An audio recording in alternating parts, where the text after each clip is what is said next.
Alright, so we're on the draw here. This hand, we don't have any of our, like, payoff cards, like a plating or a Ravager, or even, we just have a bunch of little dorks, plus 4 lands. 4 lands is actually kind of a lot for Affinity. No Mox Opal. Yeah, I think we can afford to mulligan, because we're on 7. This seems better. We've got a plating, we've got some gas. We have a Citadel. So the Ink Moth would allow us to go for potentially an Ink Moth kill, rather than regular damage, which could be appealing. We don't know what matchup this is though. I think because we already have 2 lands, it's best to put that one on the bottom, because if we're able to, say, draw into one of our 0 mana artifacts on the very next turn, it's going to end up being very, very good for us. It looks like it's going to be a mirror here. Okay, so the mirror can be kind of funky, but it's definitely a matchup that, is important. Just because it's, the same deck doesn't mean it's not a very real matchup that you will expect to face off against. So I'm just going to go for this Vault Scourge here. It means we have to go ahead and pay a couple life to get it into play. That's okay though. And the reason why I'm doing that is because we don't have a creature we can immediately use for the Springleaf Drum. If we did, then the drum play is a lot more attractive. Unfortunately, that our opponent is able to freely use a Galvanic Blast here.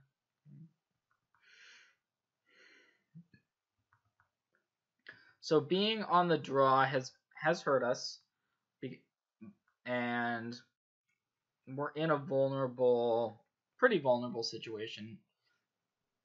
We could play out the Ravager. That play is going to be very bad if our opponent happens to have another Galvanic Blast, because we'll have no threat left. That being said, I think we still should go for it. Our hand isn't doing a ton yet. We really are going to need a creature in play anyways. So if we played something like 2 Springleaf Drums this turn, then we're just setting ourselves back in terms of development. So we're hoping to dodge a plating this turn for sure. That would be the worst card we can see. If our opponent has a hand similar to our first hand that we mulliganed, with maybe not as much gas, which it looks like might be the case, and our opponent's holding back the Mennonite. Okay, so pretty happy about this attack, because our opponent didn't actually do anything major on their turn. So I like getting the drum into play for sure. And now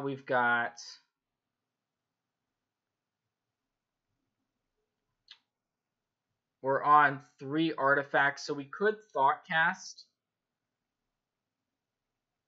We can also get this drum into play to get us that 4th artifact. So that's going to make the Thoughtcast cost only 1. So I think that's what we want to do here. We could not go for the plating play and attack with the Ravager this turn. So I think this was our best line. Well, actually,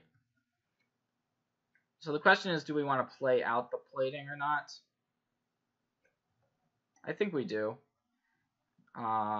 The reason not to would be to try to play around Galvanic Blast, but we actually have enough artifacts at this point that we can start to consider sacrificing enough to keep the Ravager around if our opponent tries to Galvanic Blast away our Arcbound Ravager.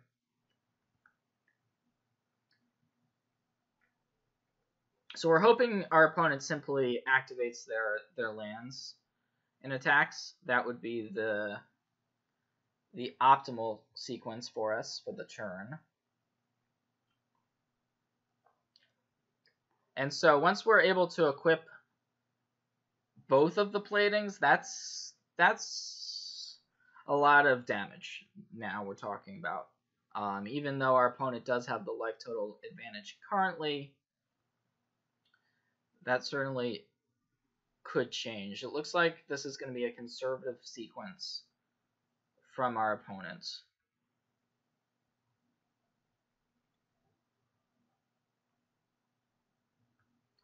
So just going to attack for the 2 there.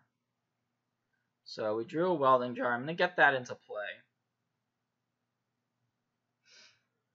So we don't actually really want to attack with the Blinkmoth Nexus here because our opponent does have the Inkmoth back. And we don't really want to trade those 2 lands. I don't think that's beneficial here. So let's suit up our Arcbound Ravager with the idea that we can sacrifice one of these like Springleaf Drums if we want to pretty easily. If our opponent does opt to block. And we have the ability to activate this Blinkmoth Nexus. So okay, our opponent is going to block, sacrifice an artifact, get rid of a drum. Our opponent also has a Welding Jar that could save the Memnite, but they're going to let it go, which I think makes sense. I'm going to keep the Cranial Plating in hand so that we have the ability to activate our Blinkmoth Nexus, and that's going to give us a bit of offense-defense here. Our opponent now doesn't really have the ability to actually kill off any of our creatures because of this Welding Jar, so without something like a Plating or a Ravager, our opponent's going to be... Okay, Etch Champion is not actually good in the matchup, just because, you know, it's one of the main deck cards where it's good in a lot of matchups. It is not good in this one just because we're talking about a deck chock full of artifacts. So naturally it's not going to be as good here. So now we drew another Blinkmoth Nexus. So our opponent can activate their Inkmoth or their Blinkmoth. I think because we have this Blinkmoth, it's okay to actually start chipping in the air. Although, actually, that was a mistake. Sorry, I don't know why I did that. I was thinking I would... I tapped... Basically, I should not have tapped the Blinkmoth to activate. So I think we're just going to attack with the Ravager here. So that was kind of a misclick / misplay. I don't think it's going to be too costly, though, or matter that much. Our opponent doesn't have any great blocks now. Okay, so our opponent's going to throw in front the Etch Champion. So once again, we're going to get rid of an artifact. I think it's just, once again, the Springleaf Drum.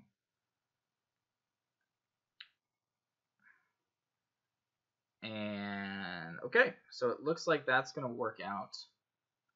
Now the Ravager has 3 counters, and we can just pretty safely pass the turn with the Blinkmoth back. I might have actually... I was trying to attack with one of the Nexuses, but you know, come to think of it, it's not that big of a deal because that would only be 1 damage. You know, the Ravager, because it's equipped with the plating, is our biggest threat by far.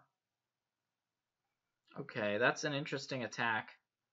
Not sure what our opponent's up to, but I'm going to bite by activating the Nexus for blocks. So I'm going to go to block. Now, one interesting thing you can do with the Blinkmoth Nexus is you can pump itself.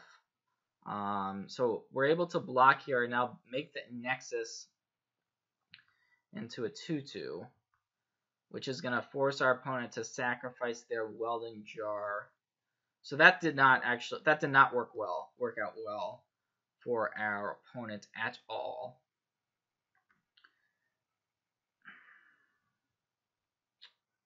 All right, so we have this other plating we've kind of been sandbagging.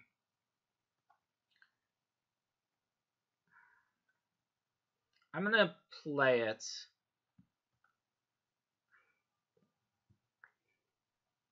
I still don't think we need to do that much, so let's just go ahead and force our opponent essentially to chump the Ravager.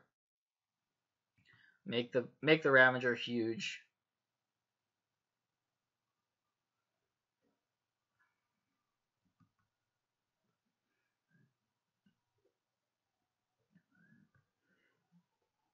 And we're pretty fortunate. I mean, we did mulligan a bad hand.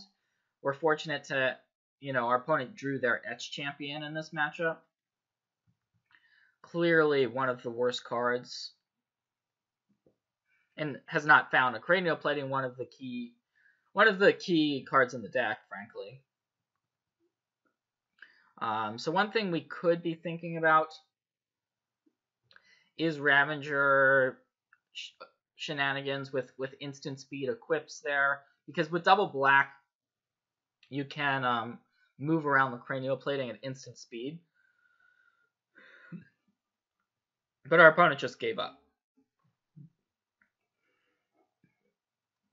So we've actually got a number of cards in the sideboard that are good in the matchup. So we're going to bring in anything that destroys an artifact. The Grudges are the best, but then we also have a Wear Tear, which is still decent.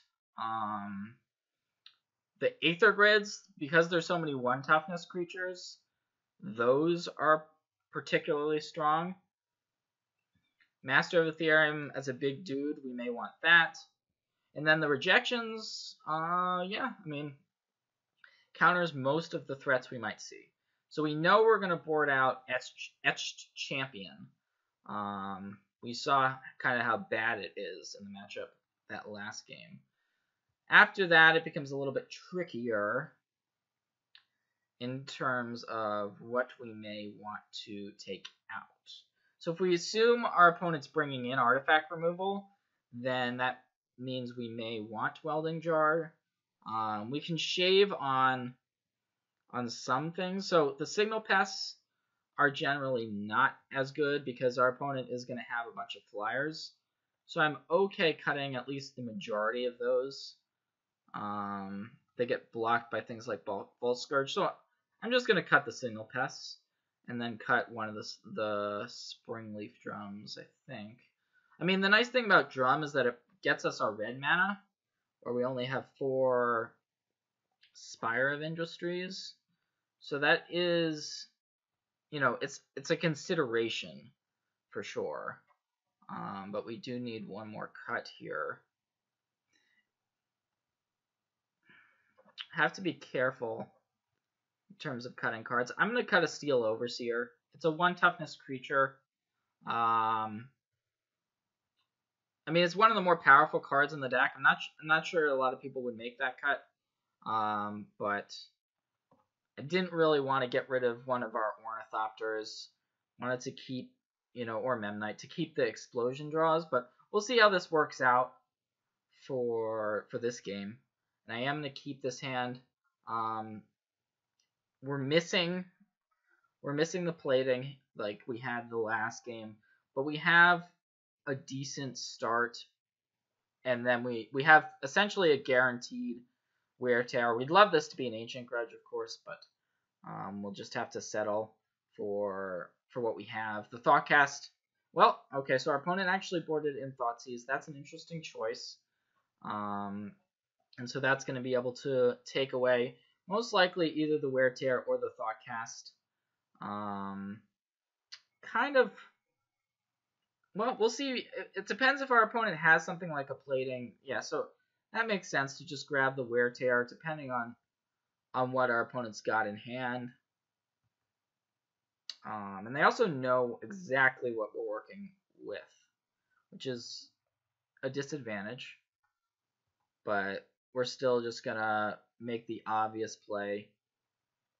I think we just play the Mem Knight. It's not doing a whole lot here, to be honest, because of these Ornithopters.